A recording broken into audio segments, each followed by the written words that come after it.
Consigo sim.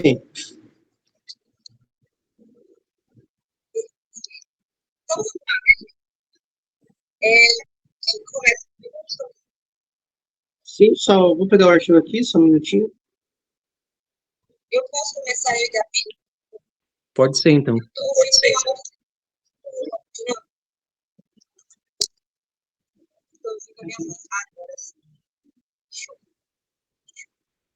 Gabi, você compartilha? Vou compartilhar, peraí. Prof, eu vou dar só. Gabi, só tira o seu áudio. Não era o meu, tava desligado. Tá, agora sim.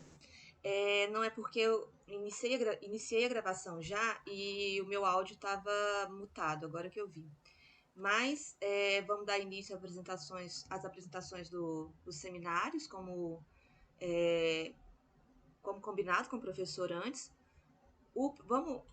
Se o professor Flávio, o link já foi enviado para ele. Se ele conseguir entrar, ele dá continuidade, né, à apresentação. Se não, a gente finaliza só nós mesmos. A gente manda o vídeo para ele, como ele já falou que pode ser feito, tá bom? Então, começamos eu e Gabi, e aí finalizamos, dando sequência com o pessoal restante dos colegas. Só coloca em tela cheia, Gabi. Deixa eu só ir no zap aqui para ver se o professor falou alguma coisa. Não.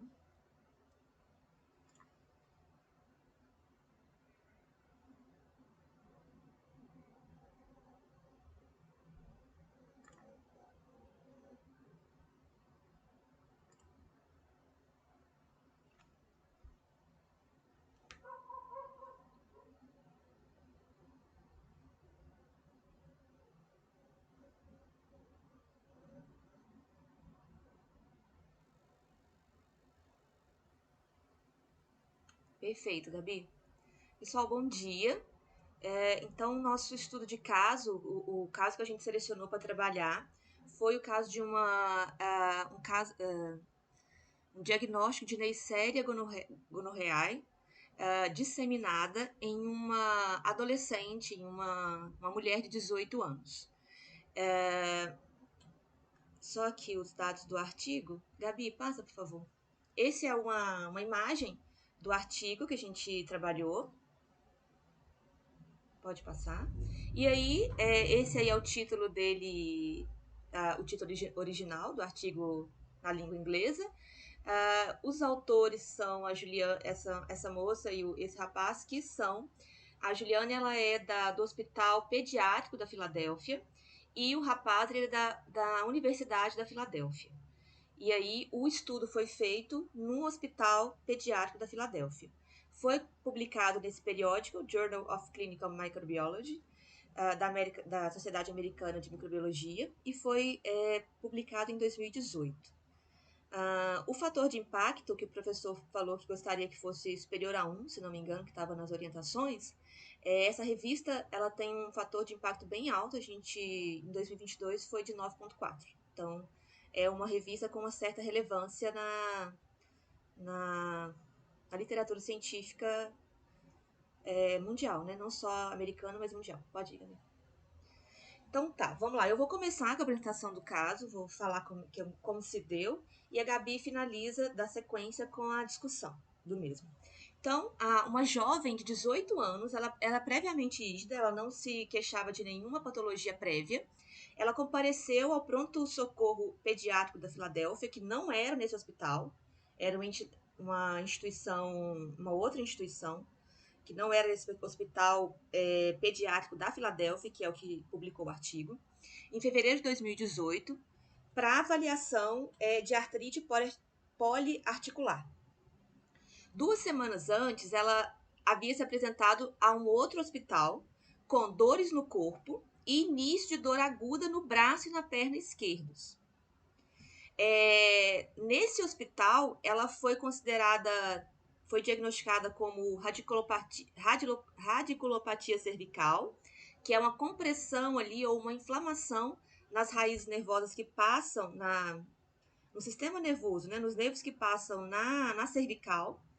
E ela recebeu alta com naproxeno e prednisona. Então deram um anti-inflamatório, 2 anti-inflamatórios para ela, né? Um não esteroidal e deu um corticoide para ela. Só que ela retornou no hospital 5 dias depois, sem melhora.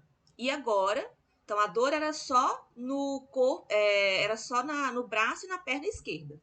Agora, 5 dias depois, ela volta sem melhora do lado esquerdo e com dor e inchaço no joelho esquerdo, que não estava afetado até então, era só perna e braço. No polegar direito, já passou para o lado direito do corpo, no punho direito e nos tornozelos bilaterais. Então aí a gente viu que teve uma migração desse quadro álgico que ela tinha para o lado direito do corpo dela. Fizeram os testes lá dos marcadores inflamatórios e ela apresentou um VHS de 80 milímetros por hora, uma velocidade de hemossedimentação, bem superior ao valor limite, que é 20. O PCR, a proteína C reativa dela, de 76,6, sendo que o limite superior é 1. Então, assim, ela estava com um quadro inflamatório bem pronunciado, né? A investigação, aí também suspeitaram que ela poderia estar com alguma doença autoimune, com lúpus ou com artrite reumatoide. Aí fizeram alguns testes de marcadores dessas doenças autoimunes. Então fizeram anticorpo antinuclear, fator reumatoide e peptídeo citrulinado anticíclico. Todos esses, o peptídeo citrulinado anticíclico é principalmente para artrite reumatoide, e o fator antinuclear, ele é para artrite reumatoide e para lúpus também. E o fator reumatoide, ele pega todos, né? Mas deu negativo para todos esses anticorpos. Os testes sorológicos para a doença de Lyme também foram negativos. Também pensaram em doença de Lyme. Doença de Lyme, não sei se vocês conhecem, mas é uma doença infecciosa, transmitida por uma bactéria, e essa bactéria ela é veiculada pelo um carrapato. E aí, em fases avançadas dessa doença, ela pode acometer as articulações. Ela dá um quadro inflamatório articular bem grande, bem pronunciado. Pensaram nisso também, mas foi negativo. O teste foi negativo para isso. É essa, Gabi? Falta uma para ver se voltou certo. Isso, mais um. Aí. Fizeram a contagem de leucócito e teve uma leucocitose bem pronunciada de 23.600 por milímetro cúbico. E aí passaram para os exames de imagem.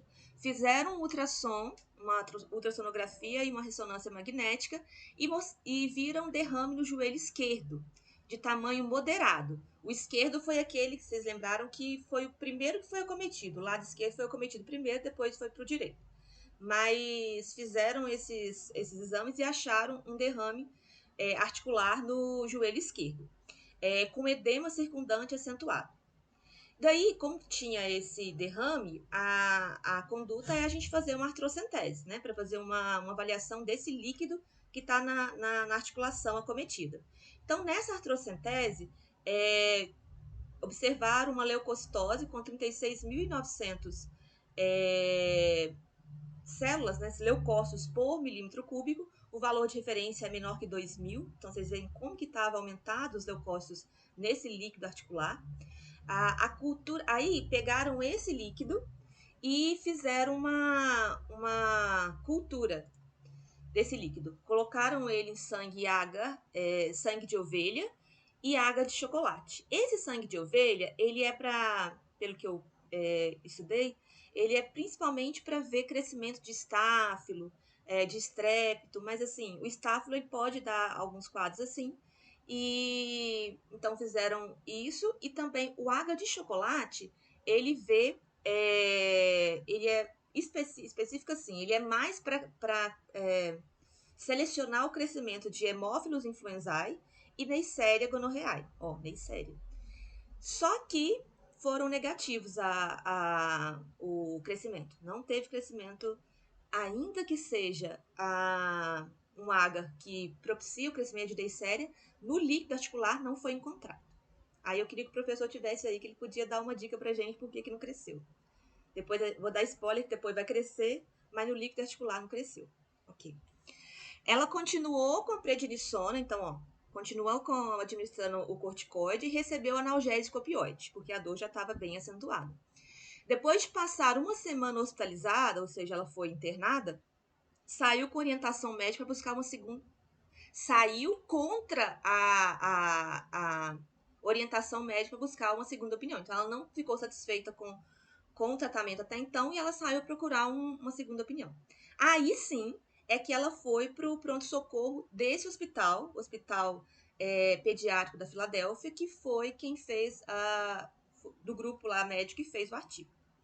Então, quando ela chegou no pronto-socorro lá desse hospital, ela estava febril e apresentava edema e limitação de movimento no joelho esquerdo e no polegar direito. Ela negava atividade sexual, exposição a carrapatos, pensando em doença de Lyme, ou trauma recente. Ela só referiu que fez uma viagem para o México há um mês, para o México um mês antes da sua apresentação inicial, antes da apresentação da doença. Pode ir. A velocidade de hemossedimentação dela permanecia elevada, e aí eles acionaram o departamento de reumatologia. E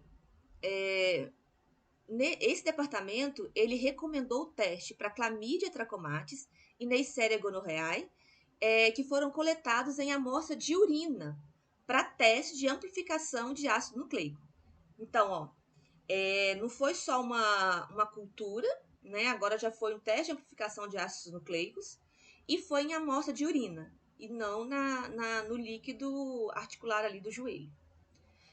A paciente recebeu uma dose de azitromicina e iniciou ceftriaxona e clinda, tratamento, porque isso são as drogas de tratamento empírico para Chlamydia trachomatis e Neisseria gonorrhoeae.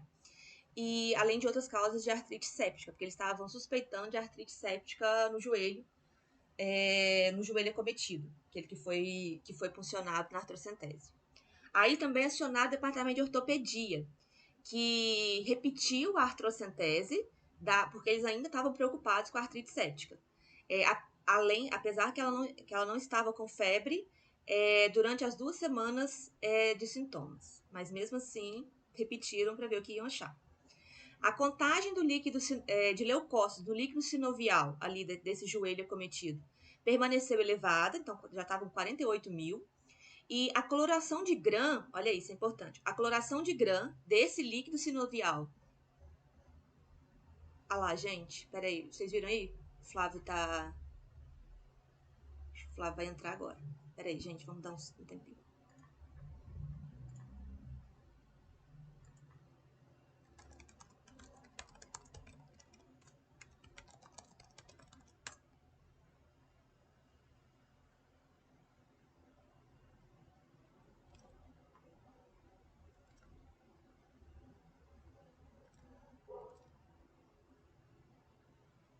Só um segundinho, gente. Ele tá respondendo.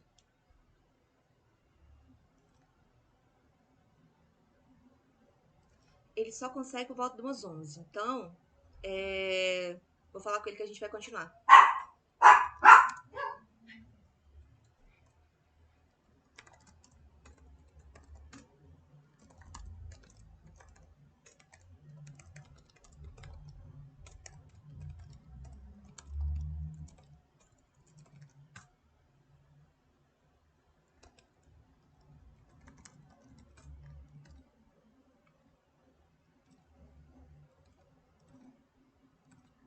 Joia, gente. Só vou ver se tá pegando a tela certa. Ele falou que a gente pode continuar. E aí, depois a gente manda pra ele. Mas ok. Onde que eu parei? Ok, aqui essa parte é importante, ó. Daí, nessa segunda artrocentese que fizeram lá pelo departamento de ortopedia, eles fizeram uma coloração de Gram e acharam, essa coloração de Gram revelou diplococos Gram negativos aos pares. Isso é uma descrição de... Ah, Gabi, passa.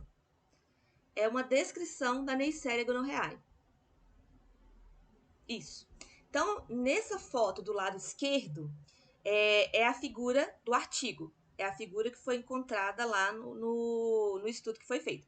Então, eu coloquei as setas aí, porque isso aqui é um leucócito, é um neutrófilo, vocês verem que é uma célula, um neutrófilo, e dentro do neutrófilo tem a Neisseria. A Neisseria, ela vai em pares, isso, Gabi.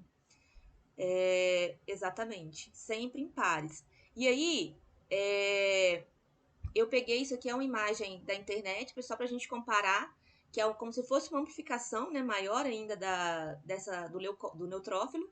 E olha como é que é aos pares mesmo. Ó. Então, a gente sabe que a Neisseria ela é uma bactéria intracelular, ó. Então, ela entra invade a célula e ela se encontra lá aos pares.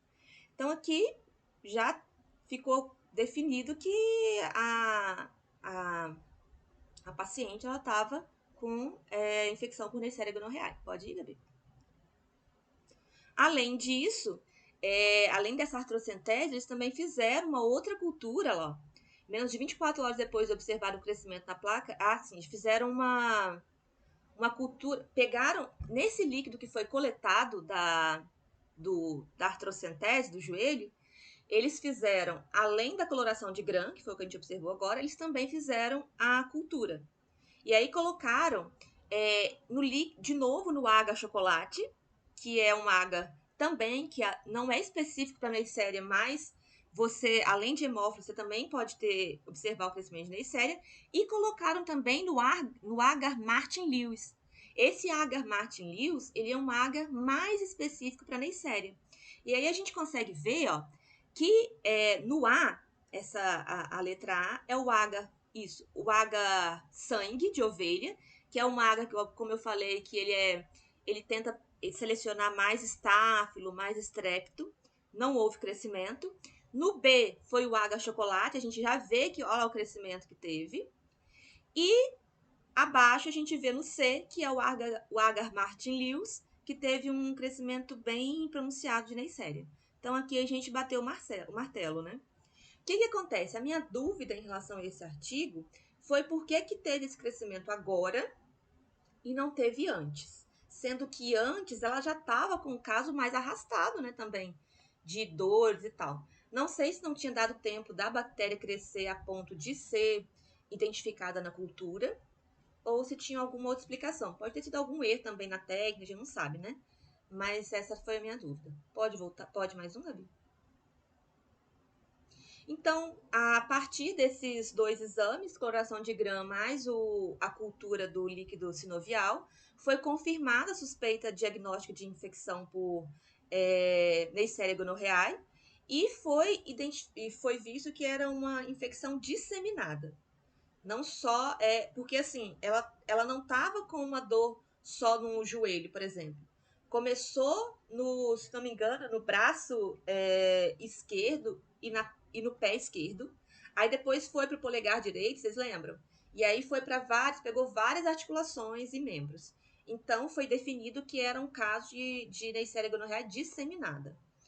2 dias depois, ela deu positivo, olha só, aí depois também deu positivo para ambos os organismos, tanto para Neisseria quanto para clamídia, também viram que tinha clamídia, na amostra de urina, que ainda não tinha sido feito.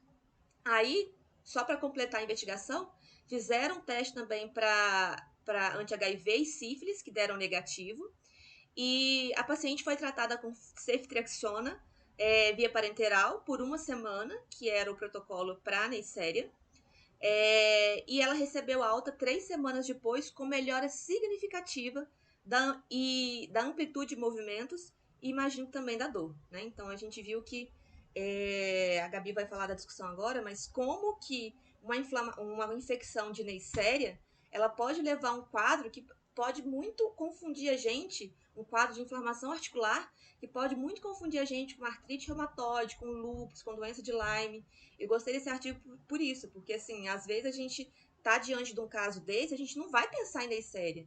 Então, acho que a matéria, essa parte que o Flávio deu foi bacana pra gente agora, quando a gente tiver com uma paciente numa situação dessa, a gente também levar em consideração a infecção de Neisseria, sabendo que ela também pode levar a esses acometimentos articulares. Pode ir, Gabi. Deixa eu... Aqui. Tá, vou continuar aqui então. Então, em relação à discussão, ele trazia que a Neisseria é a 4ª IST mais comum nos Estados Unidos E como a maioria das infecções é sintomática, o rastreio para Neisseria e também para Trachomatis via NAT, que é esse teste de amplificação do ácido nucleico, ele vai ser recomendado para mulheres sexualmente ativas com menos de 25 anos, enquanto que o rastreio baseado no risco é recomendado para mulheres com mais de 24 anos e para homens sexualmente ativos.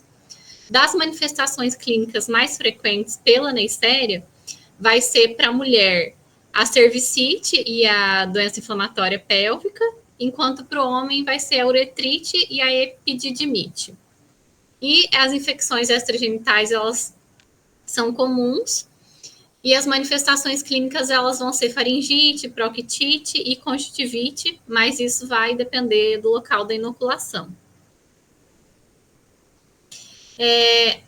Eles também, no artigo também trazia que de 0,5% a 3% da infecção por Neisseria de qualquer sítio que vai levar à disseminação. E porque foi o caso apresentado da mulher, né? E as mulheres, elas correm um risco 4 vezes maior de disseminação do que os homens, especialmente se estiverem menstruadas ou grávidas.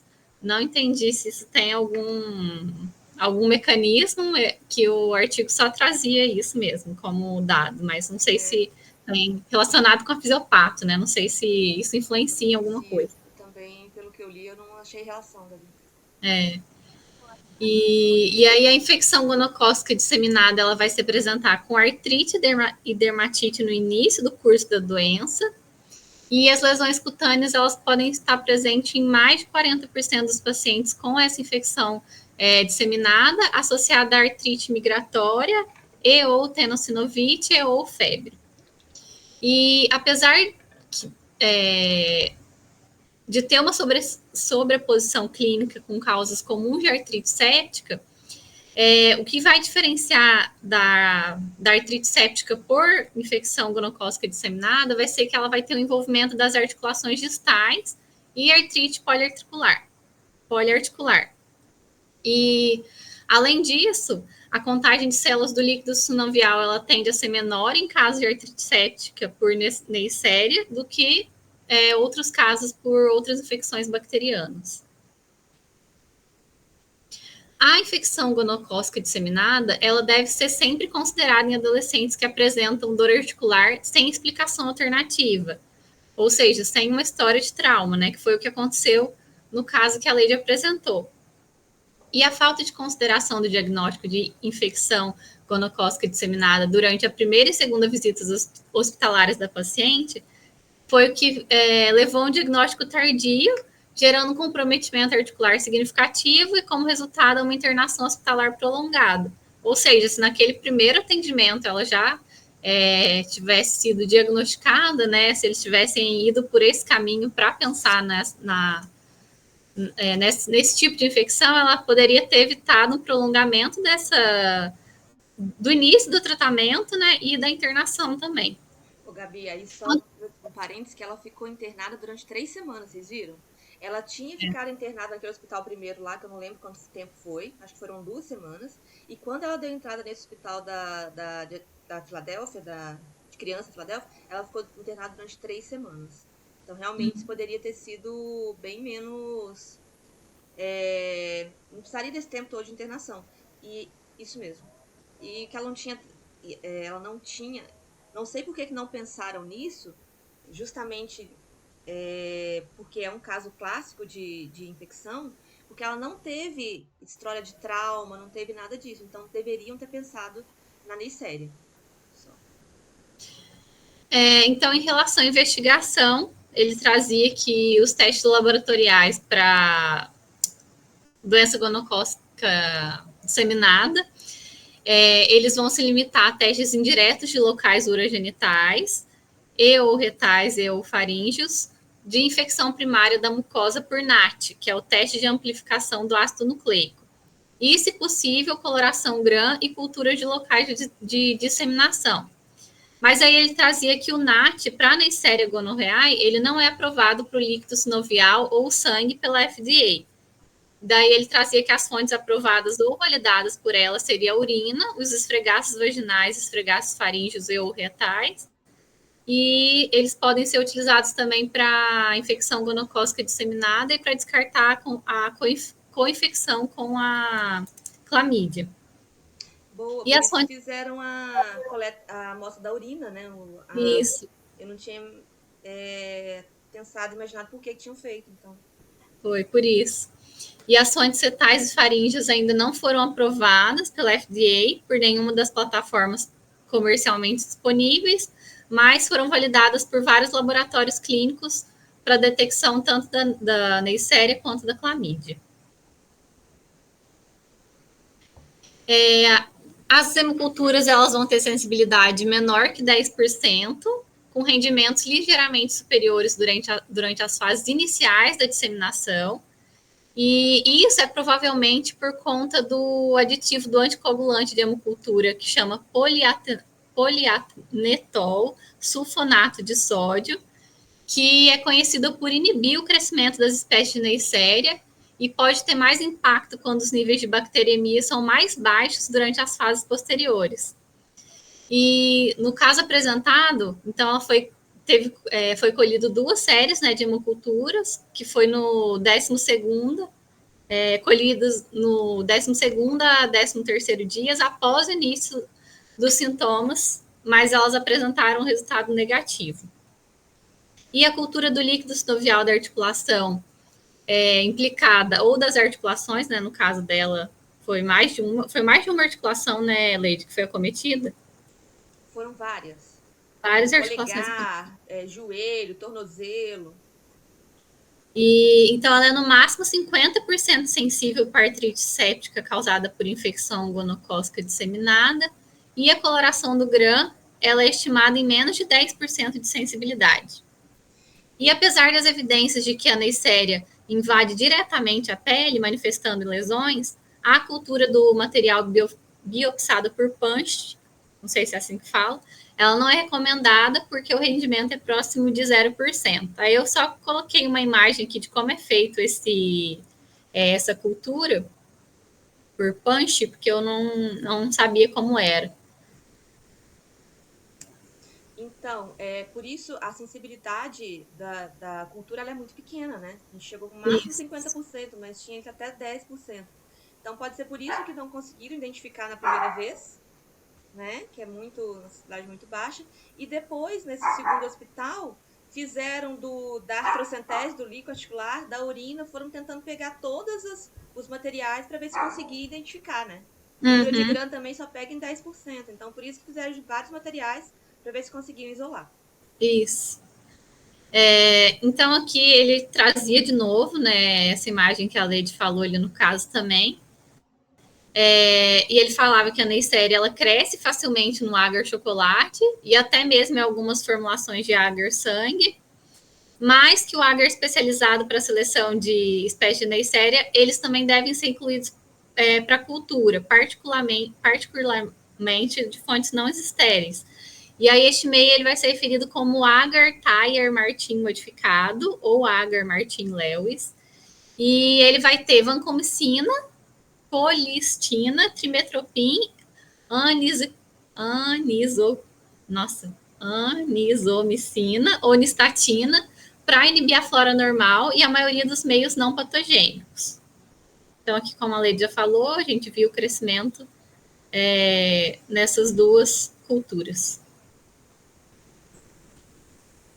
E apesar da sensibilidade limitada em comparação com os testes moleculares, a cultura ainda ela vai ser recomendada para testes de suscetibilidade.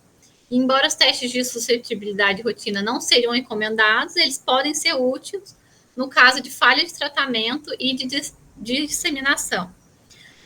A maioria dos casos clínicos elas vão ser resistentes à penicilina, tetraciclinas e fluoroquinolonas, e por isso esses medicamentos não são mais recomendados para o tratamento.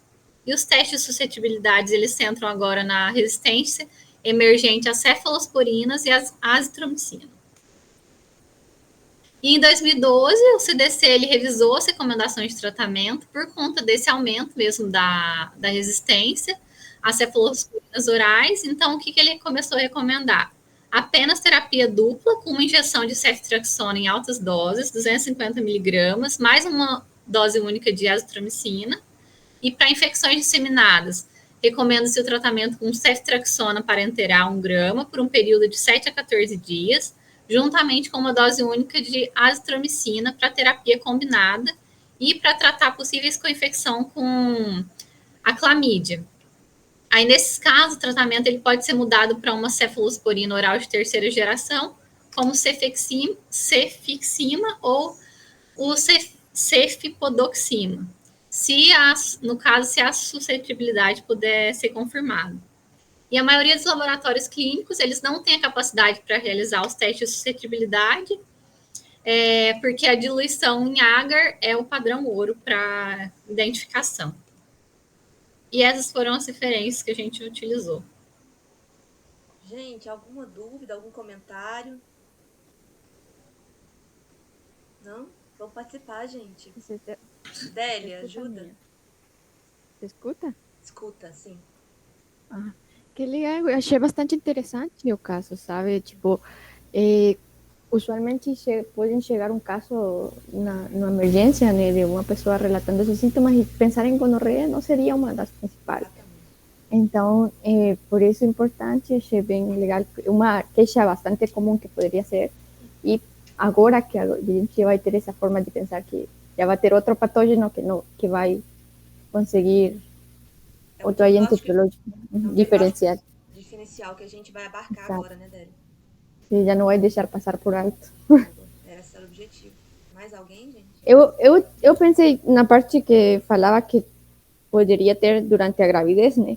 Eu cheguei a, talvez isso possa acontecer porque na gravidez tem menor imunidade também. Pode ser, Délia. Por causa do concepto. Então pode ser uma das causas que pueda haber disseminação nessa etapa. Pode ser um fator de risco, né? Uhum. Eu achei interessante, gente, porque assim, acho que vocês também, quando eu e Gabi estávamos procurando os artigos eram todos muito pequenos para estudo de caso. Pequenos, assim, em volume de páginas, né? E a gente é acostumado a trabalhar com revisão sistemática, meta-análise e tal, que geralmente são estudos maiores. E os estudos de caso são estudos pequenos. Mas aí, esse nosso tinha umas 4 páginas só, a gente estava achando até muito pequeno, mas depois, lendo o artigo, eu achei ele tão rico, tão interessante, objetivo, né? Acho que essa é o ponto-chave. Ele trouxe realmente um caso bem prevalente, que pode... A infecção com gonorreia, Neisseria gonorreal é bem prevalente. Um diagnóstico diferencial que a gente sempre tem que pensar que às vezes passa batido, que foi o caso do primeiro serviço de saúde que ela procurou, que não pensou nisso.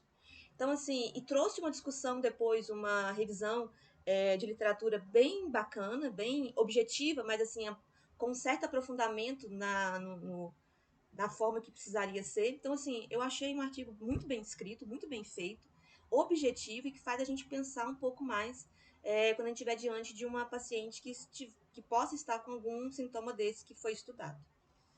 Então, é isso. Algum outro comentário ou podemos ir para o segundo?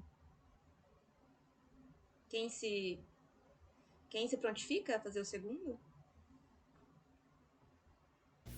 Nós podemos ser. Tá. Ou Adnan, você... Adnan, seu áudio estava mudo, agora que deu. Então vai você, Délia, ou vai Adnan? O que vocês preferem? Adnan, se você quiser ir, também pode ser. Eu posso ir, não tem problema não. Tá. Vou compartilhar a tela aqui. Aí sua câmera você desligou, Adnan? Pois é que o celular não tem potência para... Entendi. Perfeito. Então tá bom.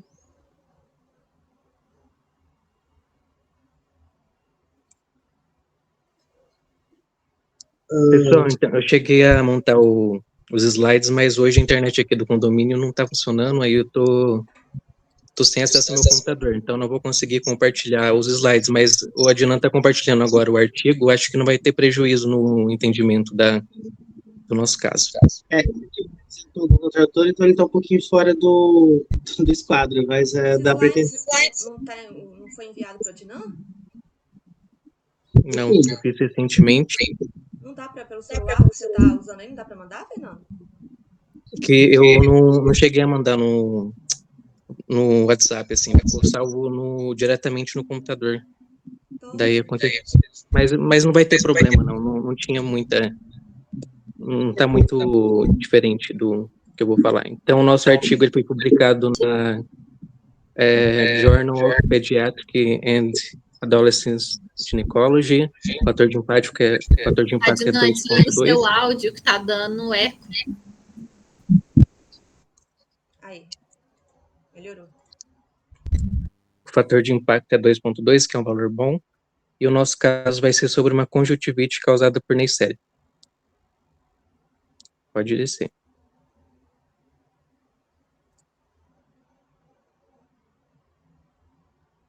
Então, introduzindo um pouco o assunto, a conjuntivite causada pela Neisseria é um achado clínico geralmente raro em adultos, ele é mais prevalente em recém-nascidos, como o professor Flávio havia dito em aula. No entanto, com o aumento da frequência de lesões urogenitais causadas pelo gonococo, os casos de conjuntivite, então, associados à Neisseria estão aumentando. Na Irlanda, por exemplo, esse valor chegou a dobrar recentemente. E a forma de contágio geralmente acontece durante o sexo oral, em que há contato direto com a secreção, geralmente de um homem assintomático, o portador da Neisseria, e contato direto com o olho. A secreção tem contato direto com o olho. E causando, então, essa conjuntivite. E, então, corroborando o que eu disse, tem um artigo que fala que estudos recentes que demonstraram que os adolescentes, 2/3 deles relatam fazer sexo oral sem preservativo. Então, pode estar corroborando com o aumento dos casos desses casos, né? Então, agora o caso mesmo. Acho que você está compartilhando aqui. Compartilhou. Então, o caso então, de uma mulher de 19 anos, tem histórico médico significativo, ela apresentou-se ao oftalmologista com 3 semanas de secreção ocular persistente, vermelhidão e dor moderada no olho direito. Ela negou febre, calafrios, dor de garganta, artralgia, dor abdominal, corrimento ou disúria. A história sexual dela não foi obtida. Ela foi tratada empiricamente com tobaramicina, dexametasona e ganciclovir por uma suposta conjuntivite viral. No entanto, no dia seguinte, ela voltou à clínica com aumento da secreção ocular e sintomas mais graves. Ao exame físico, ela apresentava-se afebril e com sinais vitais normais. O olho direito estava inchado e fechado, com secreção purulenta significativa, e a visão diminuiu em cerca de 2/3. Estava de 20 para 20, passou para 20 para 60. Ela foi internada para tratamento de celulite bacteriana, por uma suposta celulite bacteriana. Então, na admissão, a contagem de glóbulos brancos estava com leucocitose, né, deu 13.500. A proteína C reativa deu 6.2, se eu não me engano, o valor de referência era até 1, então estava aumentado. O VHS também estava aumentado, estava 52. Foi realizada uma tomografia que demonstrou uma celulite periorbital direita e foi coletada a cultura de secreção. Foi realizado, então, um tratamento com vancomicina intravenosa e cefepime, bem como colírio de moxifloxacina, que é uma quinolona, né? Apesar de 2 dias de antibióticos, seu olho direito, então, permaneceu inchado e vermelho com a secreção, e a visão continuou com perda de 2/3 da visão, né, que está em 20 para 60. Aí, no 3º dia de internação, a cultura do olho drenado detectou a presença de Neisseria gonorreae, suscetível a ceftriaxona, ciprofloxacino e pectinomicina, intermediária à penicilina e resistente à tetraciclina. Aí, então, chamaram o serviço da Infecto, né? E então foi descoberta, então ela tem história, conversando mais específico sobre o caso, né, coletaram a história de que ela teve exposição ao ocular ao fluido seminal durante um sexo oral com um novo parceiro há três semanas antes do quadro clínico dela. E ela negou infecções anteriores sexualmente transmissíveis e usou preservativos durante o sexo vaginal e oral com seus parceiros. Os exames de urina, teste de gonorreia e de clamídia foram negativos, indicando que ocorreu uma inoculação direta, então, da Neisseria, né, durante o sexo oral, e o teste de gravidez de HIV foram negativos. Aí, então, dada a gravidade das alterações na visão e o atraso do tratamento, o serviço da Infecto aconselhou o tratamento com ceftriaxona 2 gramas, inicialmente por via intravenosa e depois por via intramuscular, por um decurso de 10 dias. Ela também recebeu doxiciclina, 100 miligramas, por via oral, uma vez ao dia, por 10 vezes ao dia para cobertura dupla, que é aquele tratamento empírico, né, e continuação do colírio com a moxifloxacino, que é uma quinolona. Então, após 2 dias, então, do uso de ceftriaxona e doxiciclina, o inchaço ocular e a descarga bacteriana diminuíram e a contagem de glóbulos brancos passou para 4.800, já no valor normal. E a visão retornou à normalidade, 20/20, após uma semana de tratamento. E ela completou 10 dias de antibióticos com resolução completa do quadro.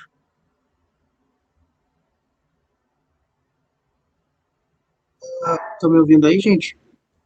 Sim. Ok. Então, como a gente viu nesse caso, se tratava então de uma jovem com história sexual não obtida inicialmente, mas que teria sugerido a possibilidade da conjuntivite por Neisseria, né? Então, o autor, nas discussões, ele relata a importância que tem pesquisar na conjuntivite, mesmo que ela não seja neonatal, que é a forma mais comum de conjuntivite por Neisseria, a possibilidade de uma contaminação através da via sexual e do contato com os fluidos genitais, né? Que foi esse caso, principalmente adolescentes, né, e jovens sexualmente ativos, né? A terapia dupla, né, ela é sempre recomendada quando a gente tem uma suspeita de infecção ou por Neisseria ou por clamídia, né? Então, fazer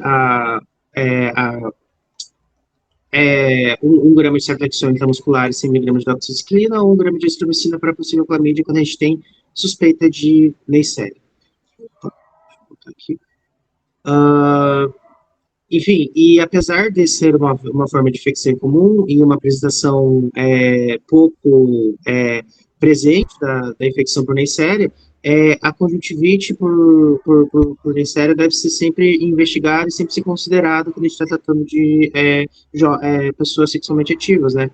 Lembrando que o tempo de exposição, ou o período de incubação da exposição por Neisseria, ele pode chegar até 19 dias, né?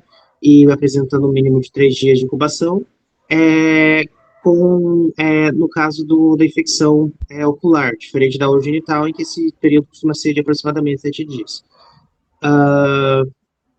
E, bom, o autor, então, faz essas discussões, relata esses pontos, e ele conclui, deixando claro que se trata de um caso um tanto pouco comum atualmente, mas que tem crescido em número exponencialmente, né? E que os médicos devem estar cientes de que a conjuntivite por Neisseria, ela é uma doença presente em jovens também e não é apenas neonatal. E que, portanto, isso deve ser considerado quando você está lidando com conjuntivites incomuns ou conjuntivite em pacientes sexualmente ativos. E, bom, esse é o caso, ele é bem simples, bem tranquilo, mas ele traz uma mensagem importante, que é essa de que a gente precisa pensar sempre na infecção por Neisseria quando a gente está tratando uma conjuntivite de uma pessoa sexualmente ativa. E lembrar dessa via de contaminação, né, que é através dos fluidos genitais com contato direto com o olho, que é algo que a gente não pensa normalmente que pode acontecer e dificilmente vai perguntar para o paciente, mas que deve ser sempre considerado, né. E, bom, esse é o nosso caso. Aí, dúvidas, perguntas? Eu acho que é a mesma coisa do nosso, né, Dinan? São diagnósticos diferenciais que normalmente não se pensa, né? E a gente, a partir de agora, a gente vai começar a pensar nisso também. Mas se eu tivesse diante de um paciente com conjuntivite, uma paciente adulta, seria muito difícil antes dessa discussão, antes dessa abordagem do Flávio e da gente, pensar numa conjuntivite por Neisseria. Então, bem bacana mesmo. Perfeito. Até no começo do tratamento mesmo, cogitaram uma conjuntivite viral, que geralmente a maioria pode pensar, né, sem considerar esse quadro sem considerar a história sexual dela, né? É o que a gente vai. Se a gente estiver diante de um caso desse, a gente vai tratar como conjuntivite viral. A gente Sim. não vai. Mesmo que a gente pense na série. Mas eu acho que se não tiver melhora, aí sim a gente tem que considerar, né? Uhum. Então é isso, gente. Muito obrigado. Vou passar ali para as meninas continuarem. Vai lá, Diana.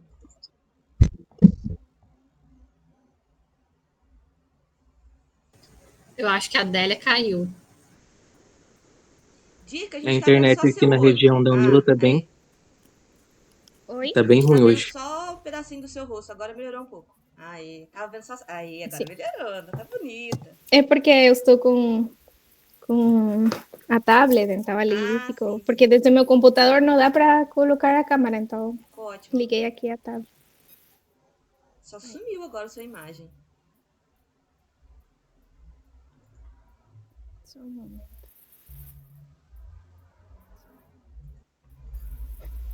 Vou chamar a Adélia aqui.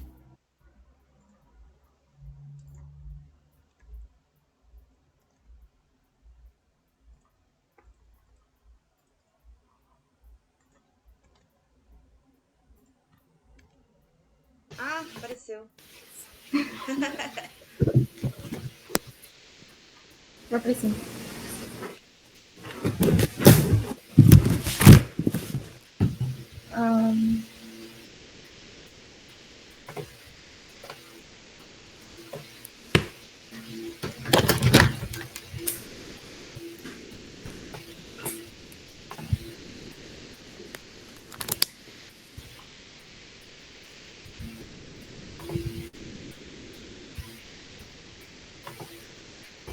Está apresentando ya? Sim. Tá, Dá pra tá ver. apresentando. Sim, Adélia, tá perfeito. Ya.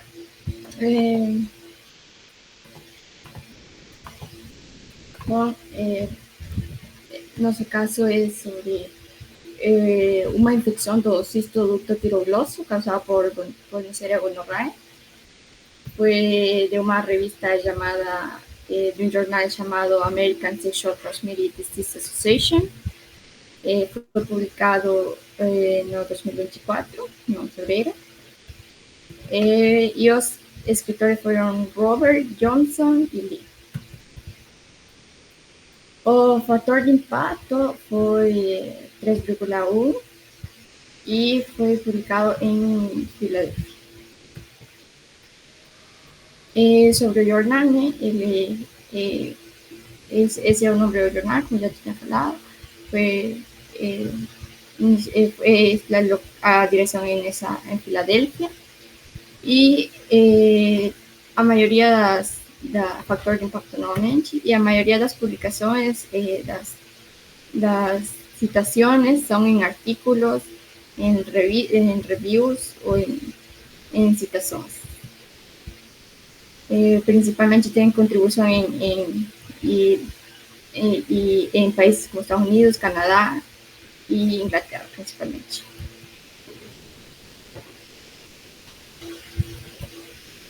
Então, sobre o caso clínico, é uma infecção do cisto do ducto pirogloso causada por Neisseria gonorrhoeae, que é uma complicação incomum, né? Esse é o nome do artigo, uma complicação incomum da gonorreia na faringe. Neste caso, se describe como um caso de um acesso do ducto pirogloso causado por gonorrea. Y un poco particular de este archivo es que trae, de esta publicación es que trae el impacto de la ligación de la proteína asociada a la gonorrea y a la molécula que es una proteína que está presente en la gonorrea. y hay que tenga una ligación, una adhesión con la molécula de adhesión celular carcinogénica embrionaria, que es una proteína que se encuentra no todas las células humanas, ¿no? Entonces, esa ligación entre esas proteínas es lo que favorece para la patogénesis de esta doença. Agora sobre a introdução, a Neisseria gonorrhoeae, infección sexualmente transmisible. Respecto a isso, é uma bactéria gram-negativa que causa gonorreia, né? Pode variar de infecciones genitais a complicaciones en locais extragenitais, como conjuntiva y garganta, no caso aquí que en nuestro segundo artigo, en su caso. Y manifestaciones clínicas incluyen uretrite y cervicitis y bronquitis. Los problemas de salud es transmisión facilitada e infecciones asintomáticas. Alta prevalencia, que mostró el artículo, a gonorrea faríngea. Alta prevalencia de gonorrea faríngea asintomática en pacientes sexuales heterosexuales de individuos con gonorrea, y puede actuar como un reservatorio de infecciones para a Neisseria gonorrhoeae, sugerindo que mesmo pessoas sin síntomas de gonorrea pueden transmitir la infección a sus parceiros sexuales. ¿Cuáles son las complicaciones? Que pueden incluir abscesos en locais incomuns, ¿no? Como es en este caso, o cisto do ducto tireogloso, resultando de infecciones gonocócicas faríngeas, y doença inflamatoria pélvica o abscesos en el tubo ovariano, orquiepididimitis. Siguiente.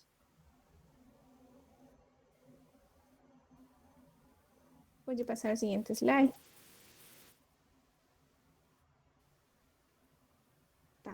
Ali, na anamnesis, o paciente masculino de 30 años que procuró emergencias con una historia de 10 días de sensación de plenitud en la garganta, hinchazo doloroso no pescozo anterior, dolor no pescozo, disfagia y odinofagia. Él también presentó síntomas sistémicos de infección como fiebre y calofríos, y no había rash cutáneo acompañante, artritis, disurio, secreción uretral.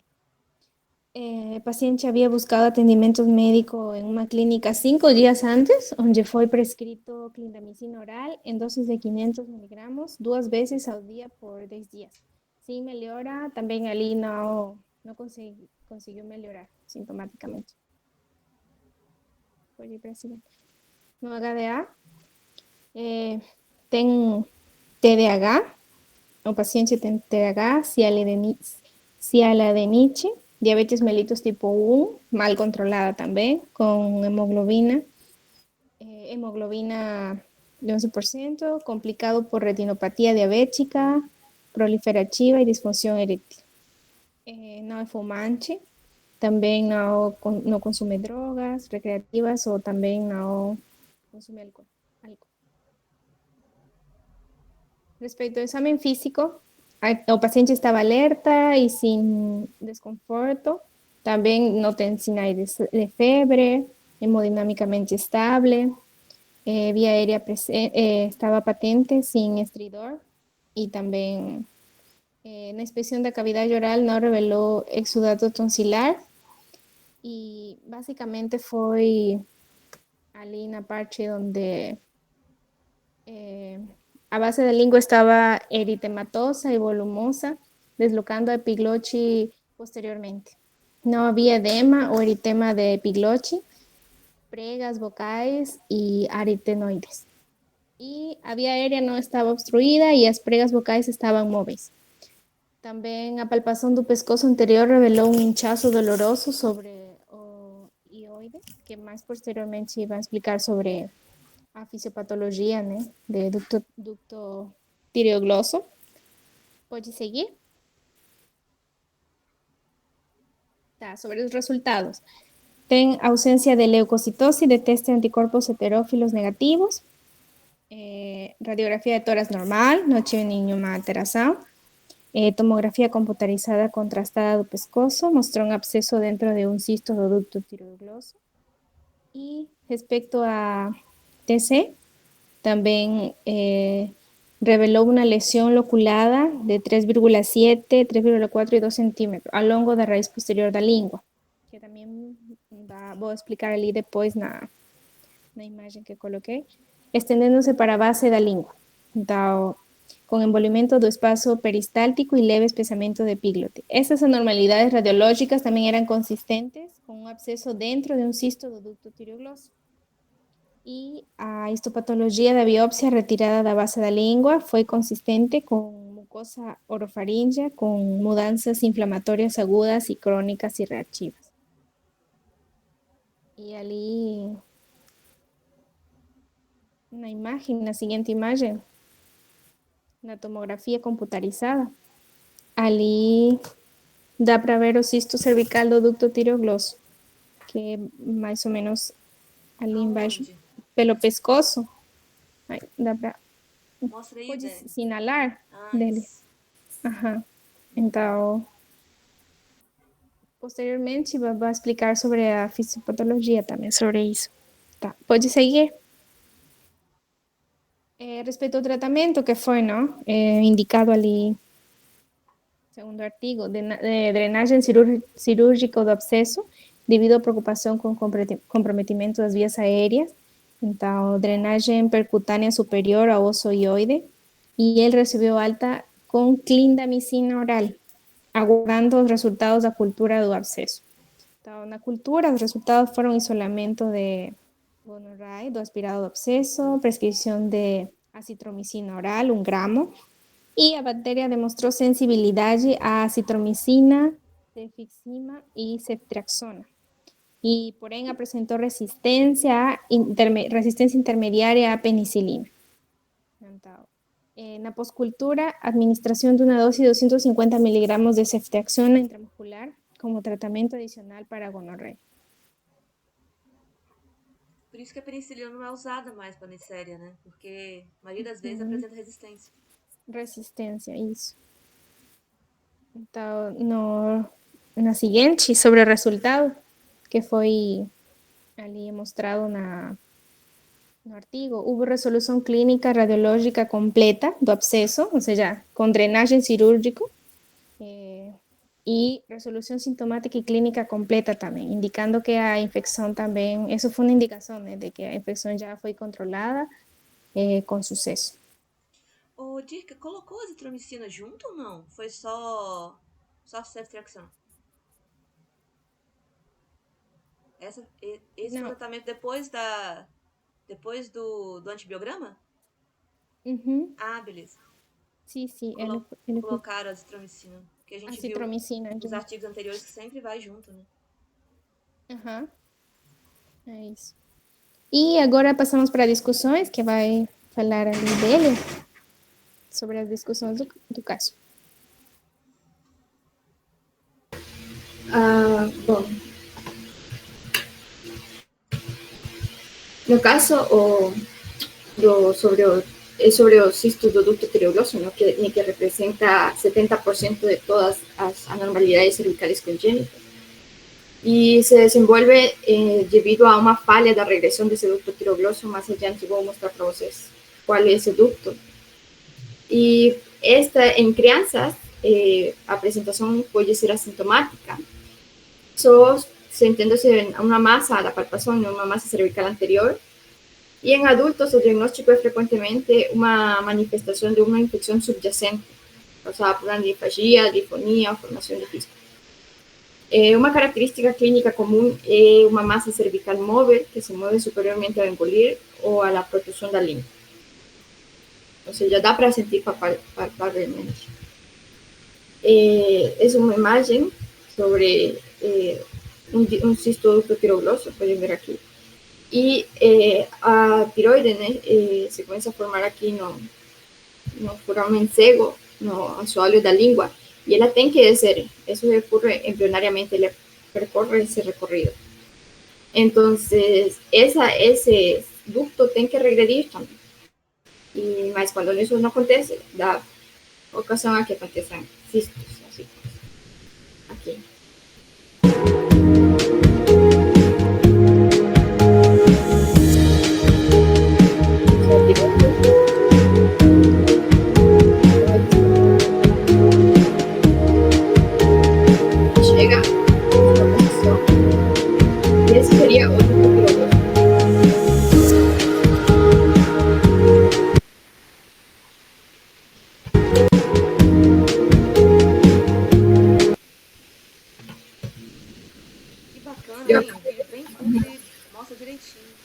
Deu para ver, né? Então, ali seria a locação do cisto, para ter uma noção, na hora de fazer a palpação, vai ser palpar um cisto, né? O manejo cirúrgico que traz na discussão, né? O manejo, depois da confirmação com ressonância magnética e raio-x, o manejo definitivo é realizado por um procedimento chamado cisto, que envuelve a remoção deste cisto, da parte central do osso ilioide e o trato até o foramen cego. E a resolução de uma infecção sobreposta do cisto é fundamental para reduzir o risco de recidiva pós-operatória, né? Por isso é preciso não somente a remoção do cisto, sino também a antibiótico-terapia. E embora os patógenos mais prováveis causadores de infecção do cisto do ducto tirogloso sejam esperados que surjam devido à microflora orofaríngea residencial endógena, há pouca literatura e poucos trabalhos que sugerem outros organismos isolados. Y los patógenos isolados que han sido descritos son Haemophilus influenzae, Staphylococcus aureus, Staphylococcus epidermis, Neisseria meningitis y cociditis. Neste caso, o paciente apresenta um cisto infectado do ducto tirogloso, que foi a posição que vimos, devido a Neisseria gonorrhoeae, uma complicação rara de infecção gonocócica faríngea. E houve apenas outro relato dessa condição, né? Em ambos os casos, a infecção foi adquirida após contato heterossexual e em comunicações anteriores, os sintomas no outro caso, que foi também relatado, foi de uma mulher que apresentava febre, odinofagia, inchaço submandibular na linha média, que complicada por obstrução das vias aéreas superiores, exigindo intubação. Então, é por isso que é preciso a abordagem rápida, porque de complicar, a paciente vai ter que precisar de intubação. Similar a nosso paciente, a imagem da tomografia computadorizada do pescoço, no caso desta paciente, revelou uma lesão de baixa densidade na linha média com realce marginal em justaposição ao osso ilioide, precisamente descrevendo a posição onde ficaria o cisto do tirogloso. Sugestivas, né, do cisto infeccionado do ducto tirogloso. Então, a infecção gonocócica faríngea e cisto do ducto tirogloso compartilham características clínicas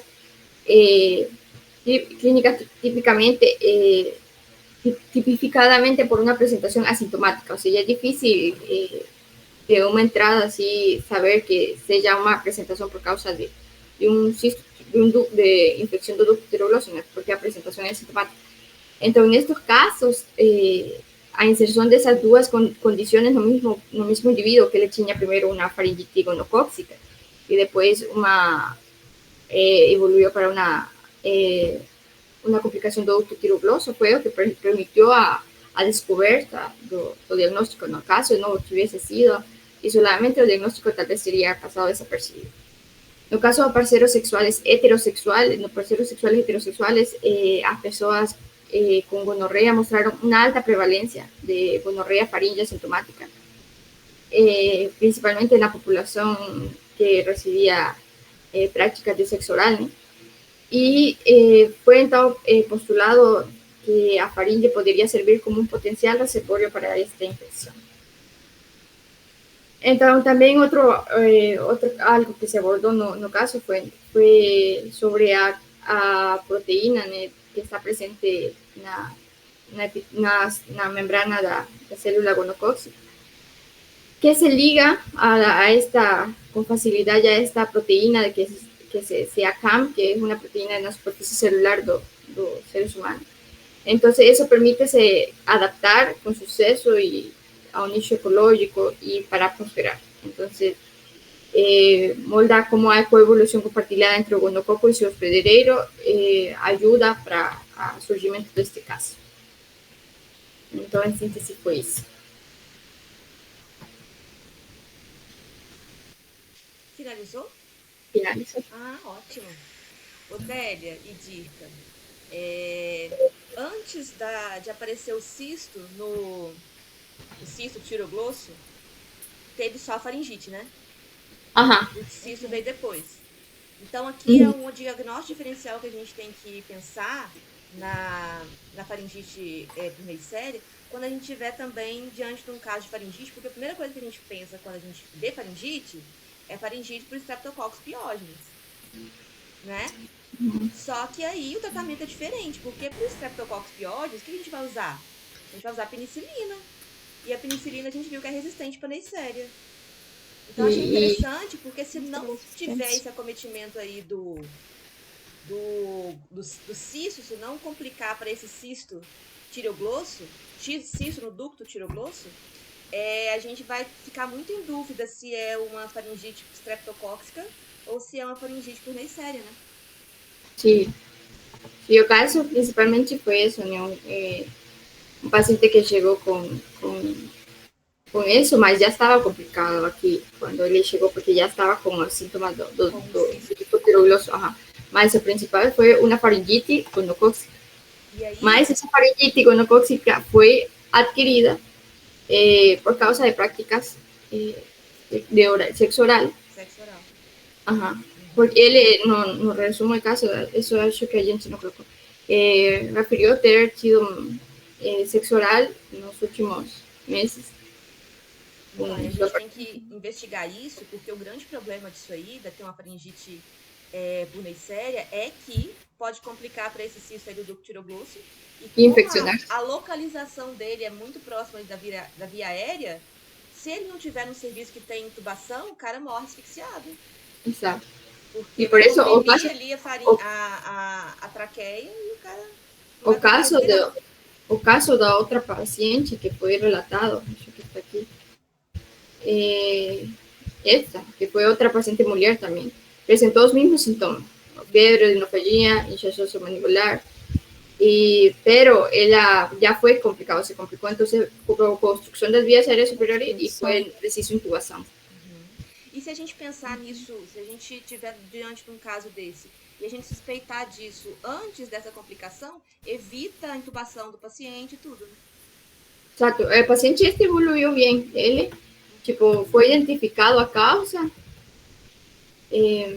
foi identificada a causa, por exemplo, mas o que ajudou foi essa identificação da faringite gonocóxica primeiro, e que ele relatou, né, que ele teve práticas sexuais por sexo oral, onde provavelmente adquiriu a infecção, e passou desse quando chegou com esses sintomas, então foi registrado clindamicina primeiro, aí depois no exame físico, né, foi que encontraram a palpação no pescoço, revelou inchaço, que foi o cisto que estava. Y después ya hicieron la radiografía celular normal, los exámenes celulares normal, la tomografía, porque mostró el acceso do ducto tiroglosso, entonces desse cisto se fez uma cultura, uma drenagem do cisto e se fez cultura, e a cultura mostrou o isolamento da gonorreia, e já foi prescrito novamente a ceftriaxona e posteriormente a azitromicina. Perfeito. Então, abordou bem. Então, em conclusão, depois, a drenagem cirúrgica, tuvo drenagem cirúrgica do cisto e tratamento antibiótico-terapia e resolução do síntoma completa e sucesso do caso, não precisando intubação, como no outro caso comparado. Porque a abordagem foi rápida, né? Ok, gente. Achei sensacional os 3 casos. Deu pra gente abrir bastante os horizontes da gente para quando a gente tiver umas situações como a gente viu hoje, né? A gente vai começar a pensar nesse diagnóstico. Até então, eu, por exemplo, não pensaria. Sim. É isso? Mais alguma dúvida? Não, Gabi? Podemos encerrar? Não, tudo tranquilo. É bem um caso bem comum esse também, né, que as meninas apresentaram. Tanto é que, acho que, pelo que falou aí, só teve 2 casos, né, relatados, né. Então, assim, acho que seria até difícil a gente ver isso na nossa prática. Mas existe uma tal da lei, que é a única lei, segundo um professor meu, que não falha, chamada Lei de Murphy. É, Então, se uma exatamente. coisa pode dar errado, ela vai dar, com certeza. verdade. Então, ia dar na vez da gente. Então, não Sim. vamos por isso aí não, Gabi, porque se a gente pega um caso desse, agora a gente vai pensar que pode ser uma infecção por Neisseria. Verdade. E questionar, o caso A das professora da minha faculdade anterior falou que a única lei que não falha, toda lei falha, a lei de Murphy não falha não, com a gente, com a gente. Então tá bom, gente, acho que é isso, né? Isso, acho que Partiu sim. cirurgia agora? Isso. Partiu. Partiu, tomara que a gente não tenha que voltar em GO, né? Que todos sejam aprovados. Prof, a gente fez o melhor nosso aqui, eu acho que as discussões foram igual o senhor queria, né? Vamos dar um recadinho pra ele aqui. E se eu puder assistir depois e dar algum feedback pra gente, seria interessante. Mas muito obrigada pelas 2 aulas. Primeiro, né, a gente teve uma aula só, mas foi excelente, fez a gente começar a pensar nesses diagnósticos diferenciais que a gente até então não pensaria. Foi excelente a discussão, gente. Muito obrigada por compartilhar. Podemos encerrar? Vamos encerrar então, viu? Pode Beijo, encerrar. gente. Bom Tchau, descanso. gente. Segunda-feira, vocês viram, o Kaká confirmou de tarde, hein? Lá no Vimos. Ju. Aí eu vou mandar uma mensagem pra ele, por quê? Porque os tais estão parando, a partir de hoje eles estão parados. Então a gente falou ontem a gente não sabe como é que vão estar as salas abertas semana que vem. Mas eu vou conversar com a Kai e aí qualquer coisa eu mando no grupo lá, tá bom? Um beijo, Fechou. gente. Bom final de semana. Beijo, Até mais. tchau. Tchau, tchau.